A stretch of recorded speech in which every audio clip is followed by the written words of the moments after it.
Le Seigneur soit avec vous. Et avec votre esprit. Évangile de Jésus-Christ selon Saint Jean. Gloire à toi, Seigneur.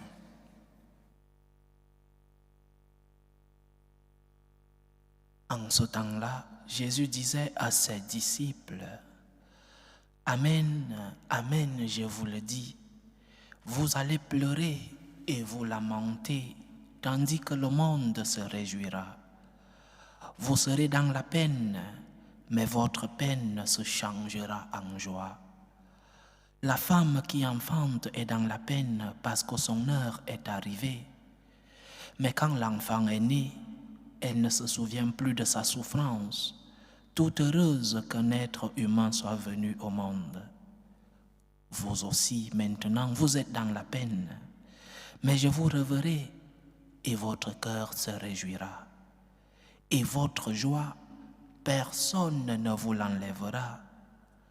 En ce jour-là, vous ne me poserez plus de questions. » Acclamons la parole de Dieu. Louange à toi, Seigneur Jésus. Quelle est cette joie que dit Jésus que personne ne nous enlèvera? Cela signifie qu'il y a des joies que des personnes ne peuvent nous enlever. Mais la joie que te donne le Seigneur, personne ne peut te l'enlever. Dit une chanson populaire, « Ce qui m'a été donné par mon Dieu, personne ne peut me l'enlever. » La joie que te donne le Seigneur, personne ne peut te l'enlever. Mais quelle est cette joie? Si nous posions la question aux gens en général et à nous les catholiques en particulier, quelle est cette joie que personne ne peut t'enlever? Sûrement, la réponse va varier des difficultés de chacun d'entre nous. Quelqu'un dira, j'éprouverai une grande joie si je gagnais à la loterie et je devenais un millionnaire. Un autre dira, j'éprouverai une grande joie si cette maladie dont je souffre était guérie. Une autre personne pourra dire, j'éprouverai une grande joie si un de mes fils qui est au chômage trouvait un emploi, ou alors si moi-même qui suis au chômage trouvais un emploi. Un autre dira, j'éprouverai une grande joie si ce problème familial, ce problème qui divise ma famille était bien résolu. Ce sont des joies légitimes, des bonnes joies. Ce n'est pas mauvais d'avoir de l'argent. Je suis peut-être le premier qui en a besoin. Ce n'est pas mauvais d'avoir de la santé. Ce n'est pas mauvais qu'un de tes enfants ou que toi-même trouve un travail. Ce n'est pas mauvais la joie de voir sa famille unie. Mais est-ce de cette joie que Jésus voulait parler? Ces joies, nos joies, sont-elles des joies que personne ne pourra nous enlever? La joie d'avoir de l'argent est-elle une joie dont personne ne peut enlever? La joie d'avoir un travail est-elle une joie que personne ne pourra t'enlever?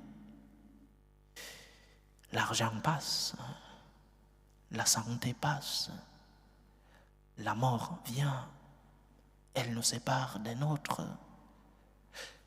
Que voulait alors dire le Seigneur? Quelle est cette joie que personne ne peut nous enlever? Qui a eu une grande joie le matin de Pâques? La Sainte Vierge Marie, Marie-Madeleine, Saint-Pierre, Saint-Jean, quand ils sont allés au tombeau, quand ils ont vu le tombeau vide, quand le Seigneur leur est apparu, les apôtres, le reste des disciples qui ont vu le Christ ressuscité, pourquoi se sont-ils réjouis? Et pourquoi cette joie a amené certains à donner de leur vie? Pourquoi la joie de savoir que le Christ était vivant a amené certains à une grande conversion. Certains sont partis de « je ne le connais pas » à « il est le Fils de Dieu ». Pourquoi la joie de savoir que le Christ est vivant a amené ces personnes, ces apôtres, à ne plus fléchir. Pourquoi se sont-ils réjouis? Parce qu'ils aimaient le Christ, l'amour. La Sainte Vierge Marie ou Madeleine, exaltée de joie par amour, la meilleure chose, la meilleure nouvelle, l'amour. Cette nouvelle était plus importante que toute la richesse du monde. Cette nouvelle était plus importante que la santé de fer qu'on pouvait leur promettre. Cette nouvelle était plus importante que leur famille. La nouvelle de savoir que le Christ était vivant. La grande joie était la résurrection de notre Seigneur parce que ces personnes l'aimaient. Et je pense que c'est en cela notre problème. Aimons-nous Jésus? Bien sûr, chacun de nous pourra dire oui, j'aime le Seigneur, mais pose-toi bien la question. Aimes-tu le Seigneur? Aimes-tu Dieu au-dessus de toute autre joie? Et si le Seigneur t'enlevait, ou alors qu'il permettait que les dons que tu as soient de moins en moins, continuerais-tu d'aimer le Seigneur? La joie de l'amour, la joie d'être avec Dieu, la joie d'être en état de grâce, la joie d'être uni à Dieu, la joie de la prière, la joie de la pratique des sacrements. C'est cette joie que personne ne peut enlever. Des personnes peuvent enlever l'argent et même la santé, le travail que tu cherches. Je répète, je ne dis pas que ce ne sont pas des joies légitimes. Ce sont des joies et nous en avons tous besoin. Mais quelle est la joie maximale de ta vie? Quelle est la plus grande joie que tu puisses éprouver? La joie d'aimer le Seigneur, la joie d'être uni à Dieu. Parce que cette joie, elle est conséquence d'un processus dans ta relation avec Dieu. Au-dessus de toutes les joies dans ta vie, cherche la joie d'être avec Dieu. Au-dessus de toutes les joies dans ta vie, cherche d'abord d'être en communion et en communication avec Dieu. C'est cette joie qui apportera les autres joies. Parce que notre Seigneur remplit nos vies quand nous sommes unis à lui.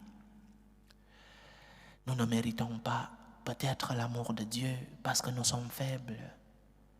Nous ne méritons pas l'amour de Dieu à cause de nos péchés. Mais disons-lui, Seigneur, je veux t'aimer. Seigneur, je veux être avec toi. Seigneur, je veux m'unir à toi malgré mes fautes, malgré mes péchés, malgré mes faiblesses.